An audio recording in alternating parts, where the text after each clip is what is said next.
Namaskritya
Yeah.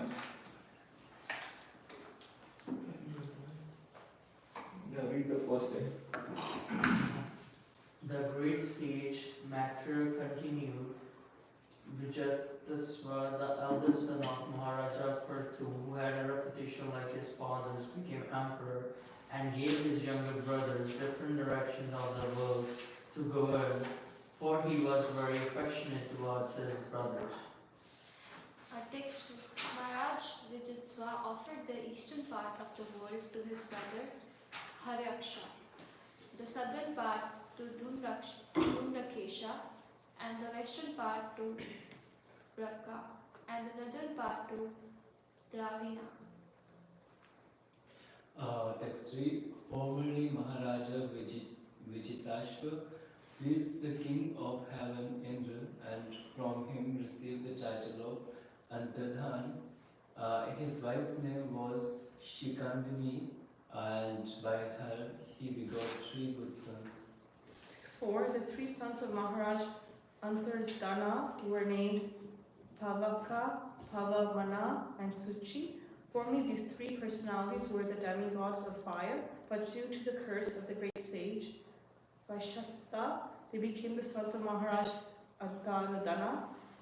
As such, they were as powerful as the fire gods, and they attained the destination of mystic yoga power, being again situated on the demigods of fire, as the demigods of fire. Text 5. Maharaj Antardhana had another wife named Nabhaswati, and by her he was happy to beget another son named Havirdhana. Since Maharaj Antardhana was very liberal, he did not kill Indra while the demigod was stealing his father's horse at the sacrifice. Whenever Antardhana, the supreme royal power, had to exact taxes, punish his citizens, or fine them severely, he was not willing to do so. Consequently, he retired from the execution of such duties and engaged himself in the performance of different sacrifices. Text 7. Although Maharaja Antardhana was engaged in performing sacrifices, because he was a self-realized soul keeper, he very intelligently rendered devotional service to the Lord, who eradicates all the fears of the devotees. By thus worshipping the Supreme Lord, Maharaja Antardhana, wrapped in ecstasy, attained his plan very easily. Text 8. Havirdhana, the son of Maharaj Antardhana, had a wife named Havirdhani, who gave birth to 6 sons named Barishat, Gaya, Shukla, Krishna, Satya, and Jitarata. Text 9. The great sage Maitreya continued, My dear Vidura, Parivardhana, a very powerful son named Barisat, was very expert in performing various kinds of fruitive sacrifice, and he was also expert in the practice of mystic yoga. By his great qualification, he became known as Prajapati.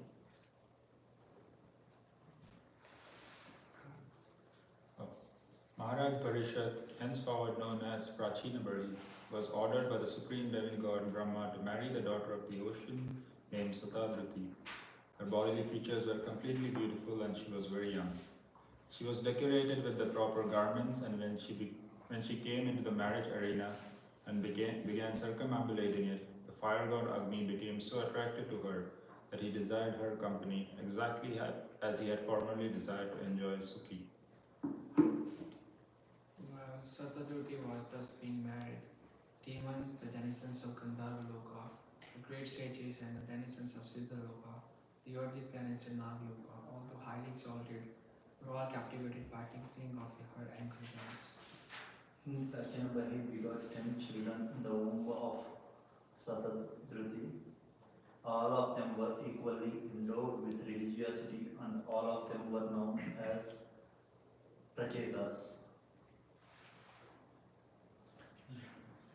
When all these Prachetas were ordered by their father to marry and beget children, they all entered the ocean and practiced austerities and penances for 10,000 years. Thus they worshipped the master of all austerity, the Supreme Personality of Godhead. Text 15. When all the sons of Prajinabari left home to execute austerities, they met Lord Shiva, who, out of great mercy, instructed them about the absolute truth. All the sons of Prachina Barhi meditated upon the instructions, chanting and worshipping them with great care and attention. Vidura asked Maitreya, "My dear Brahman, why did the Prachetas meet Lord Shiv on the way? Please tell me how the meeting happened, how Lord Shiv became very pleased with them, and how he instructed them. Certainly such talks are important, and I wish that you please be merciful upon me and describe them." The great sage Vidura continued, "O best of the Brahmanas, it is very difficult for living entities engaged within this material body to have personal contact with Lord Shiva. Even great sages who have no material attachments do not contact him, despite their always being absorbed in meditation to attain his personal contact." Text 18. Lord Shiva, the most powerful demigod, second only to Lord Vishnu, is self-sufficient.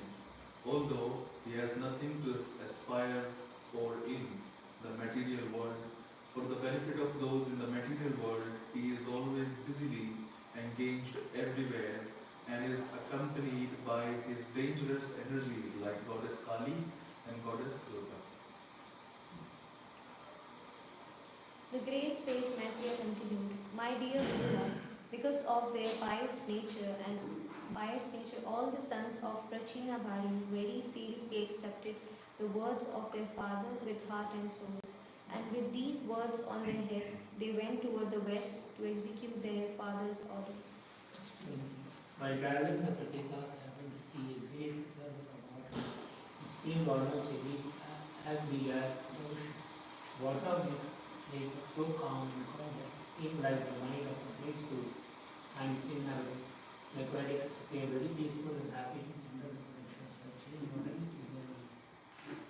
In that great lake, there were different types of lotus flowers. Some of them were bluish, and some of them were red. Some of them grew at night, some in the day, and some, like the Indivara lotus flower, in the evening. Combined together, the lotus flowers filled the lake so full that the lake appeared to be a great mine of such flowers. Consequently, on the shores there were swans and cranes, chakravakas, karandavas, and other beautiful water birds standing about. It's tornado. There were various trees and creepers on all sides of the lake, and there were mad bumblebees humming all about them. The trees appeared to be very jolly due to the sweet humming of bumblebees. And the saffron, which was contained in the lotus flowers, was being thrown into the air. These all created such an atmosphere that it appeared as though a festival were taking place there. Text 23. The sons of the king became very much amazed when they heard vibrations from various drums and kettle drums, along with other orderly musical sounds pleasing to the ear. The Prachetas were fortunate to see Lord Shiva, the chief of the demigods, emerging from the water with his associates.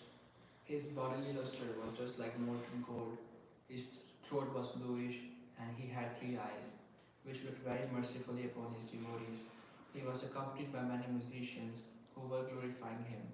As soon as the Prachetas saw Lord Shiva, they immediately offered their obeisances in great amazement and fell down at the lotus feet of the Lord. Text 26.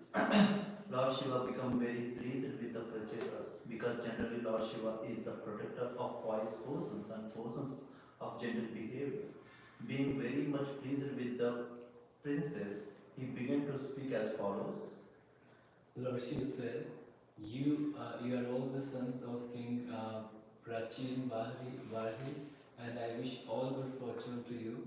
I also know what you are going to do, and therefore I am visible to you just to show my mercy upon you. Lord Shiva continued, any person who is surrendered to the Supreme Personality of Godhead Krishna, the controller of everything, material nature as well as the living entity, is actually very dear to me. Text 29. A person who executes his occupational duty properly for 1/3 or 100 births becomes qualified to occupy the post of Brahma. And if he becomes more qualified, he can approach Lord Shiva. A person who is directly surrendered to Lord Krishna or Vishnu is in unalloyed devotional service is immediately promoted to the spiritual planets. Lord Shiva and other demigods attain these planets after the destruction of this material world. Text 30. You are all devoted to the Lord, and as such, I appreciate that you are as respectable as the Supreme Personality of Godhead Himself. I know in this way that the devotees also respect me and that I am dear to them. Thus, no one can be as dear to the devotees as I am. Text 31. Now I shall chant one mantra which is not only transcendental, pure and auspicious, but is the best prayer for anyone who is aspiring to attain the ultimate goal of life. And I chant this mantra, please hear it carefully and attentively. Text 27. So we're going to take text 27.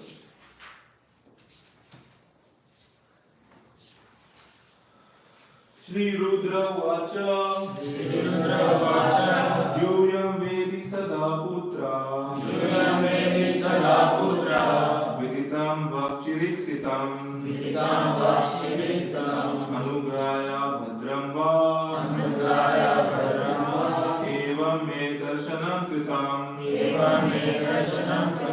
Shri Rudra Vacha Yuyam Vedi Sada Putra Viditam Vakchiriksitam Anugraya Bhadram Va Evam Me Darshanam Kritam Shri Rudra Vacha Yuyam Vedi Sada Putra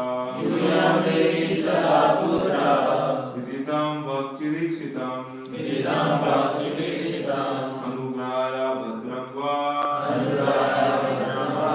Evam Me Darshanam Kritam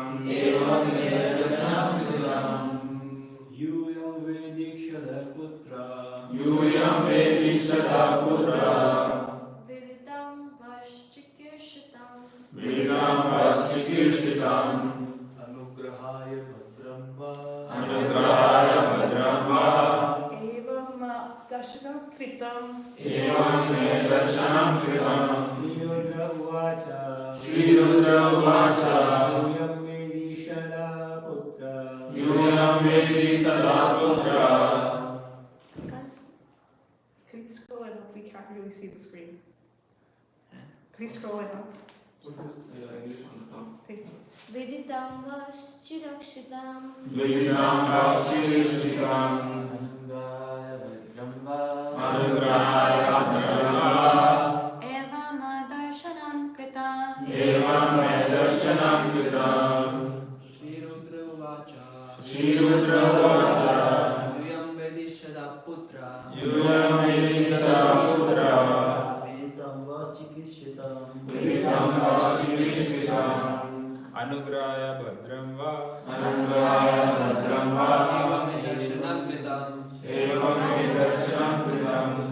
Word meaning, everyone together. Sri Rudra Vacha, Lord Shiva began to speak.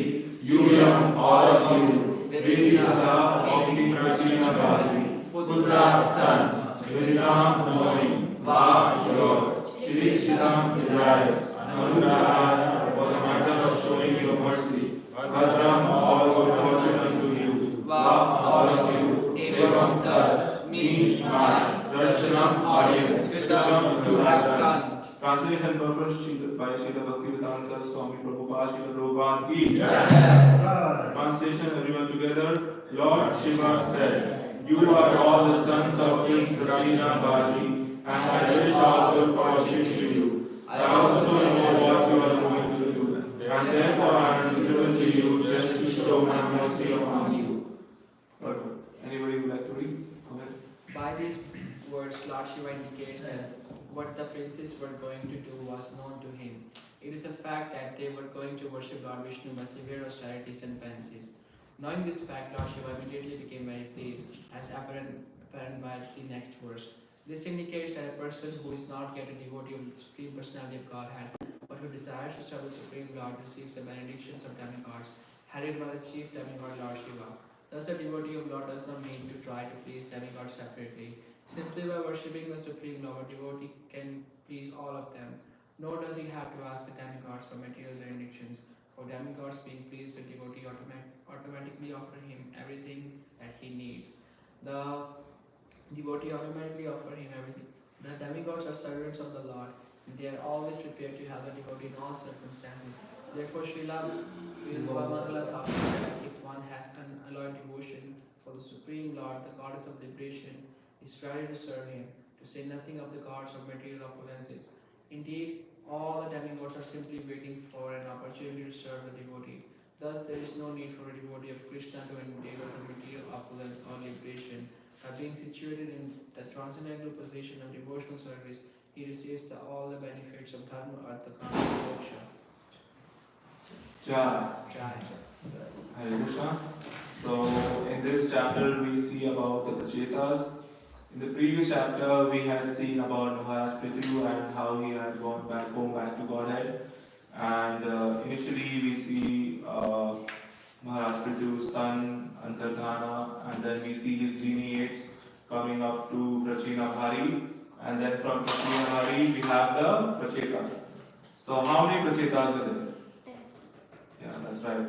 So there were 10 Prachetas, and they were like devotees of the Lord, and they had listened to their father to do austerities. And once they were traveling, they were meditating in the ocean for 10,000 years.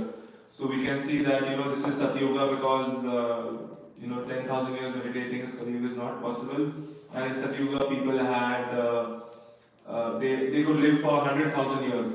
So yeah, they had meditated for 10,000 years, and once they were traveling for the austerities, they saw a huge reservoir which was like ocean, and it has mention of that there were like a lot of lotus flowers, and saffron was coming out of the air. There were cranes and different other watery birds on the sides. There were various different creepers. So it's a vivid description of the reservoir, and from that reservoir Lord Shiva appears. And then over here we see Vidura, inquiring from Maitreya Muni about what was the conversation from Lord Shiva and the Prachetas. And here we see that Lord Shiva is telling the sons, the Prachetas, that he wishes them good fortune, and he also knows that what they are going to do, right? And therefore he has just come to show any mercy upon them. And so we see that the non-envious nature of Lord Shiva, because in the material world we have this tendency that those who are above us, we are always envious of them. So but we see the devotee of the Lord, they are pleased that if they see any other devotee progressing, they get very happy and they become very dear to them. And because the more a devotee becomes a devotee of Krishna, he radiates Krishna. And there you can see by his behavior and everything that he is happy and all those kind of things. And he is when he is alone, his experience of Krishna consciousness is different than what he is with the association of devotees. That is why we experience Krishna very differently, and when we are in association of devotee, the experience of Krishna becomes solid and condensed. So because of that, even devotees of very high stature, devotees who are very senior and sannyasis, even they want to seek association of devotees. So what to talk about us, right? Because when we are in the association of devotees, it becomes very easy for us to understand Krishna, and everyone around us is just talking about Krishna, doing Krishna Leela.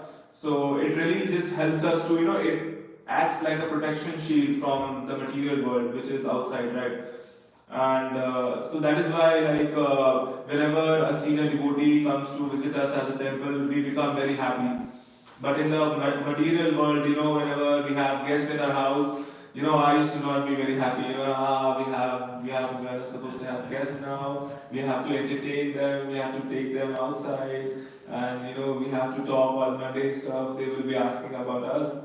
But over here, when we come to know that someone is visiting us, we become very happy. Oh, this Maharaj is visiting us. This devotee is visiting us. It will be so nice to take their association. So nice to hear from them, and our devotion just becomes more condensed, and we become more inspired to take up this devotional service. And and sometimes, you might be, when you are sitting alone in meditation, and you might be feeling good, but you can't do it for a long time, right? If I asked you to do that for a year or so, it would not be very possible. So that is why the need of the association of the devotees is to re-energize and to push us. And that is why we have seen that the Bhagavatam needs to be studied by the Bhagavatas, right? That is why we have these classes every day, so that we can come together, we can discuss and share points, and every day is a new learning experience for us. Every day is just it helps us to get us more closer to Krishna, and that is why then we see the characteristic of Shiva is that those who practice Krishna consciousness becomes very dear to him, and those who are able to surrender to Krishna are very sought and rare, right? They are very rare, and we have also seen that the demigods are also wanting to have association of such devotees, and they are wanting to serve the devotees, right? So we are not reached to that level that demigods have come to serve us. Has anyone seen Indra, Chandra, Varuna, anyone to come? So we have to reach to that level so that demigods want our association. But we see that the Prachetas, they are fully surrendered. They have been performing austerities for 10,000 years. So what is the need of preaching to someone who is fully surrendered? Anyone? Prachetas are praising Krishna. So who are you asking about? Lord Shiva is praising them, or? No. So Prachetas, they are always surrendered, right? So Lord Shiva over here is acting as a spiritual master, right? And he has come to preach them. So what is the use of preaching to someone who is fully surrendered to Krishna? It's like, sorry. When we see, even when Miravaisa was like such a great devotee, and she also needed a guru. Without guru, it's hard to reach the God. So Lord Shiva acted as a guru, which is the kind of a pious medium to get to Krishna directly, to get his mercy. Okay. It's when guru is there, it becomes more easy to get to follow the right direction without any obstacles. If there could be any obstacles, they would come and clean those doubts and confusions out. Okay. A devotee should know that he's he should know about Krishna, that he's praying the Lord Supreme Personality of Godhead, but Shiva is the Supreme Personality, spiritual master. So he should be knowing about Krishna himself, and that he should be more devoted to Supreme Personality of Godhead. He must know that he is the like you said, he's not like a Hindu or something like that. But the mind is having sense that he cannot know about Krishna or Supreme Master, that spiritual master, Shiva. Okay. So there is a description in Harinam Chintamani that there are two types of jivas, like in the devotional platform. So one is sadhaka, practitioner, and one is siddha, those who have already achieved. So they both chant holy name, but there is a mild difference in their chanting, the chanting of sadhaka and the chanting of siddha. So the sadhakas chant to achieve the siddha stage, perfection stage, and the person or the jiva or the devotee who is already perfect, he chant to maintain that stage. So I think that could be, I'm not sure, but that could be the reason that even if one is at the really high platform, he will have even more eagerness to hear about Lord because he has already tasted. So it's like if someone has tasted sweet once in a while, so that doesn't mean he will not taste it or crave it in future, right? So if someone has tasted rasmalai maybe, so he will crave it another for like for one more time like that. Absolutely, absolutely. Everyone was very much right. So, those who have got the taste of Krishna consciousness, they cannot leave it. And it just becomes more and more condensed. And, the real preaching starts, after we fully surrender to the Lord. So that is why, in Bhagavad Gita 18.66, the Lord is saying, surrender unto me. And then after the Bhagavad Gita, we start the study of the Bhagavatam. So that is the thing. And that is why this process is a very gradual process. So once somebody asked a spiritual master that, okay, this Krishna consciousness is a gradual process, so why don't we take up this chanting of, 16 rhymes, gradually, we take this gradually. But so the answer was that, the process is gradual, but the gradual process starts only after you do 16 rounds. So you have to reach to 16 rounds and then the process will start gradually. So this is how it is, and even the process of fully surrendering is gradual. So it will take us time, and the more serious are we to attain this, to surrender, it will work more faster. So that is why it is very necessary to fully surrender, and to full surrender is not the end goal. If that is not the end goal, what is the end goal? Krishna prayer.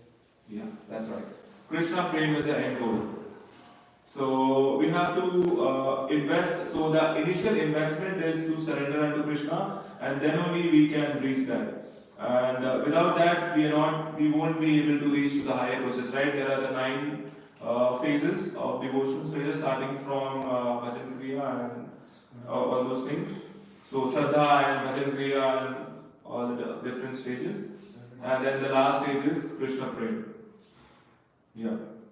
And so for beginners like us, how we can estimate our surrender is by listening to what our acharyas have told us, right? So Srila Prabhupada has given us basic instructions like, doing 16 rounds, following 4 regulative principles, and then other also basic stuff like, association of devotees, and read the scriptures and all those things. So it's very much necessary to surrender under the process. And Prabhupada also had given the example of a fan, right? Once you switch off the fan is still, working for some time. So switching off the fan is like, doing 0 sense gratification. And Prabhupada has showed us in this way, because when during Prabhupada's time, it was like if you stay in the temple, then you are like Krishna conscious, and if you stay outside, then you're in Maya. And then all the time, like 24 hours, they used to be like Krishna consciousness. After the morning program, they were given a bag of books, and then they were sent out to go and distribute to books distribution. And in the evening, they used to come for Sandhya Aarti and have some prasadam, and they used to have Bhagavad Gita class, and then Krishna book reading, and then they used to go to sleep. So that is why they had taken up this rigor of Krishna consciousness. That is why we could see that now the senior devotees and sannyasis who are there in ISKCON, they are so much, very much exalted, and we see that rigor and was the main purpose that they were able to reach to so great heights. So that is why it is very important that we take up this process, because the senses are very difficult to control, and we cannot control our senses very artificially. And one requires the help of Krishna, the mercy of Krishna to control our senses, because Krishna is the controller of senses, And what is his name? Govinda. Yeah, that's right. Rishikesha. So without the help of Rishikesha, we won't be able to control our senses. And that is why even if we are, engaged in 23, all the hours of, in Krishna consciousness, and even if 1 hour we are doing sense gratification, then we are in danger. Because that 1 hour in not being in Krishna consciousness can really affect us. And it really strains the devotional people which we have, right? Brahmani, it is said in the Chaitanya Charitamrita, Madhya Brahmani Pravite Kone Jiva, Guru Kripa Prasade Pai, Bhakti Rata Bij. So after millions of wanting, there are people are wanting for so many millions of births. Some get the higher planetary system, some get the lower planetary system, and out of the millions of people who are wandering, we have got the opportunity to get the mercy of Krishna, to know about this, to know about Krishna and to go back. So we should not miss this opportunity and make sure that all the time we are fully engaged in Krishna consciousness and fully engaged in devotional service. We talk about Krishna, have Krishna Prasadam, and just try to avoid all the mundane stuff because they are always going to, put the pressure on you because the Maya has to do double work on the devotees, right? Because they are changing the sides to Krishna. That is why the devotional creeper is getting very affected, and we have to make sure that our devotional creeper is growing and not being stunted, right? So that is why it is important that the devotional creeper is not stunted, and hence to grow properly, we have to make sure that the real nourishment is the focus on Krishna. So our focus should be always on that and not in something else, right? And what is the path of perfection when you're wondering? The path of perfection? Yeah, the devotee is wondering. So what is the path of perfection? Yeah, you're talking about devotees or something else? Devotees. Okay, yeah. So we see that even we are once in Krishna consciousness, we are wondering. So we should analyze. That is why it is very important to analyze ourselves. That are we taking up to the process? Are we chanting our rounds in the morning? What is wrong that we are doing? Are we reading? This is something where we have to do our self analysis because people who are like sometimes they think that I have been in Krishna consciousness for like 5 years, 10 years, and they just stop reading or something like that. So the attack of Maya becomes very easy. So that is why we have whatever process has been told to us by Prabhupada, we have to follow that process all our life. So if we are wondering, we should always go back to analyze. Am I following the process? Am I doing what is Prabhupada has told us? Am I doing my 16 rounds? Am I trying to do them in the Brahma Muhurat? And if I'm not able to do, I'm able to complete my rounds faster or before in the morning. All right. So we should always think that we have to become better in Krishna consciousness. How can we become better? Because there is always a scope to become better in whatever process we are doing. So it's very important, and it is said that if you don't have clothes, if you don't have food, but if you have Krishna, then you can be happy. But if someone who has airplanes and palaces, but he doesn't have Krishna, then he won't be satisfied with whatever he has. So it's important that, and that is why we see that the material people, they keep on changing. They want to have new car, they want to have new clothes, and they want to have everything new because they think that changing all this stuff will give them happiness. But that happiness is only for a little while. But to get that permanent happiness, we have to be in Krishna consciousness and to be devoted. We have to be in devotional service. Then only we will get the real satisfaction. And that is why the devotees don't need any change. We can see, we have seen devotees, doing the same kind of service for so many years. Same kind of for many years. The same devotee is doing the pujari service. The same devotee is doing the cooking service for so many years. They don't feel tired. They don't feel that oh, I need a change. I'm doing the same thing for so many years. So it's very important to understand that once we fully surrender to the process, then we become attracted even to the demigods, and how it is mentioned that the demigods also want to serve all these devotees, take the association of these devotees. So one thing is, when a devotee comes in the bhakti, he becomes a master of senses. So how he should be in the right sense? How could he be? Without gratification, sense gratification. without sense gratification. Yeah. Yeah, so as I mentioned that our senses should always be like a tortoise. If our senses are out, they should be always be in the service of Krishna.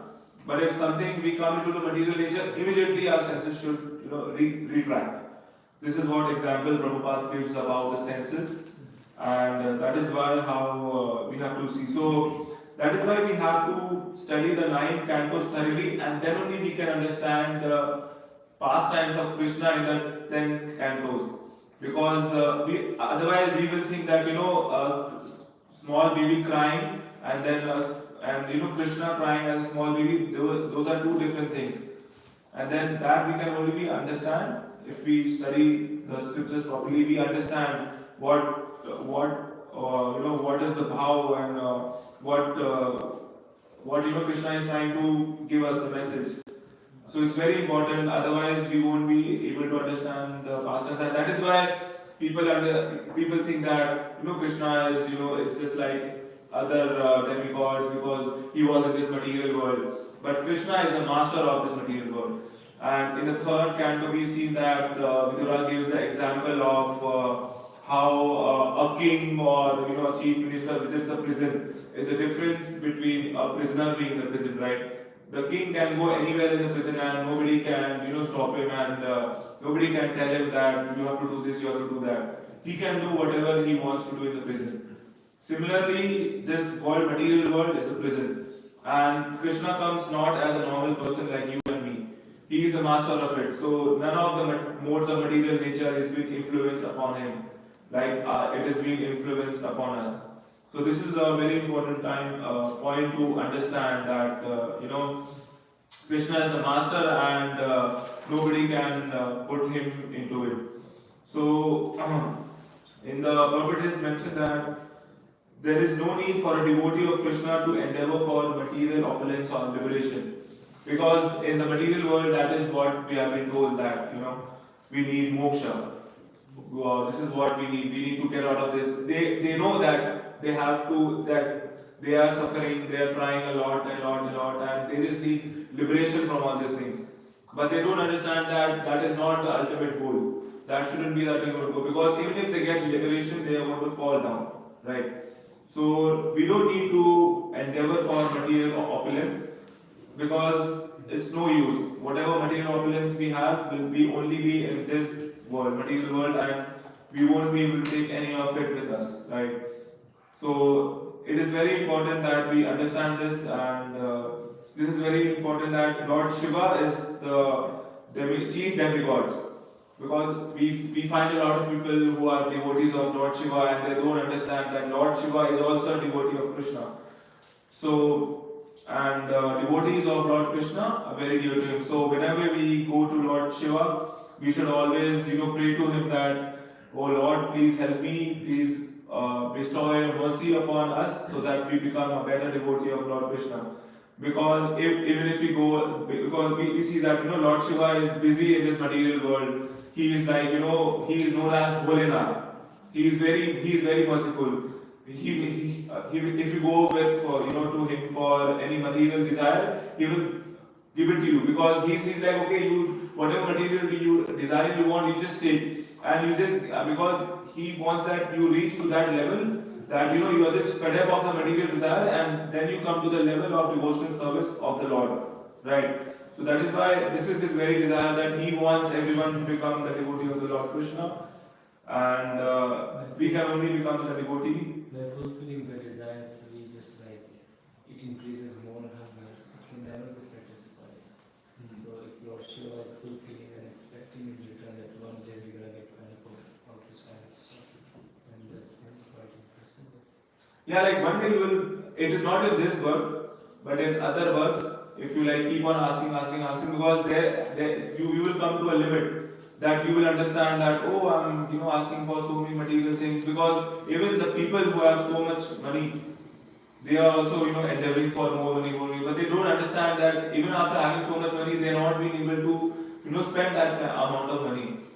So they have to reach to that level that they understand that endeavoring for these material things is not working out.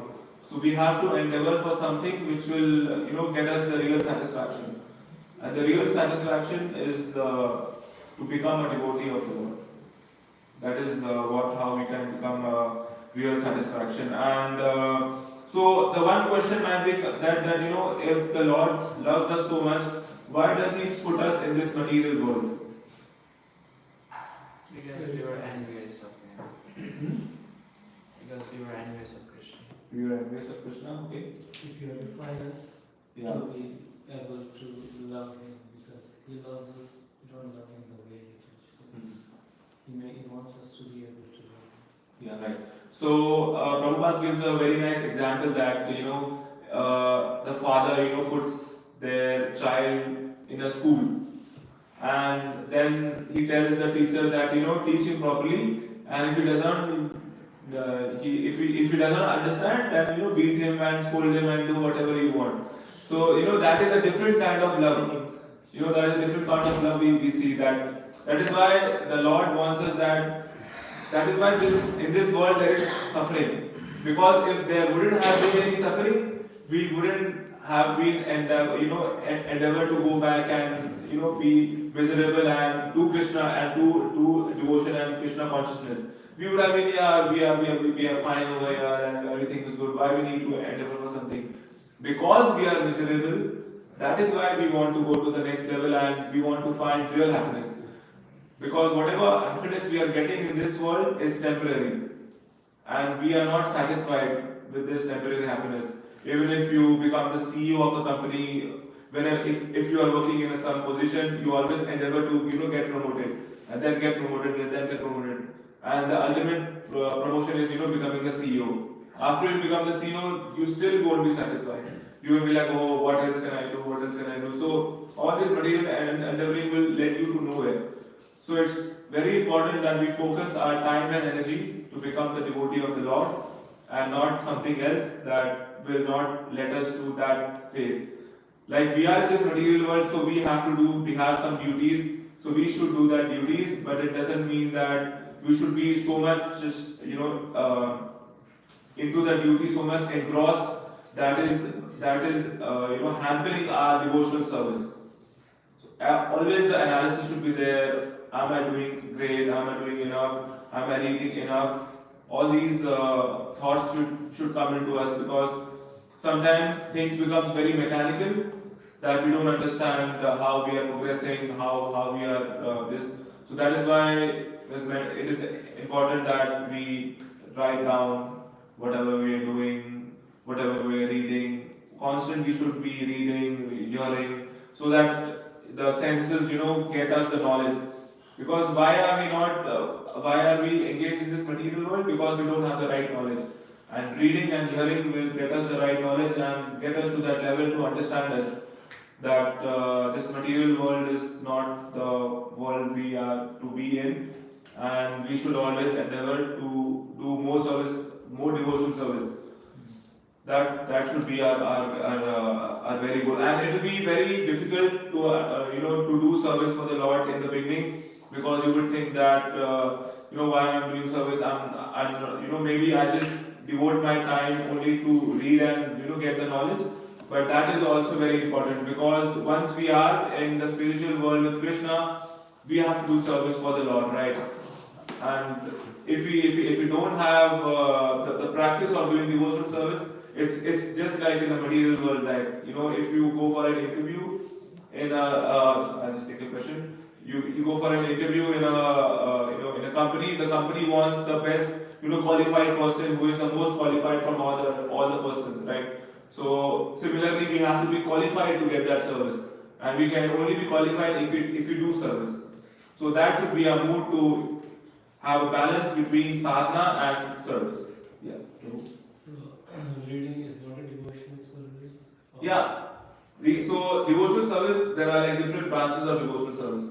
As I mentioned, sadhana and then the service we do. So it's like two parts. So devotional service, sadhana and this, and then in sadhana comes the reading, chanting and all those things, and then in service comes like different services we have like pujari service and cooking service, vegetable washing service, chopping service, cleaning service, all these comes under service. So those also help us to progress. Puja, so puja is not a sadhana or just a service? I mean, I would confuse. Yeah, puja is a service, right? If I'm not wrong. Yes, not a sadhana. I mean, let's understand it in this way. Whatever thing facilitates in increasing your devotion unto the lotus feet of Srimati Radharani and Krishna is devotional service. Whatever. Maybe it may be facilitating the dearmost devotees of the Lord.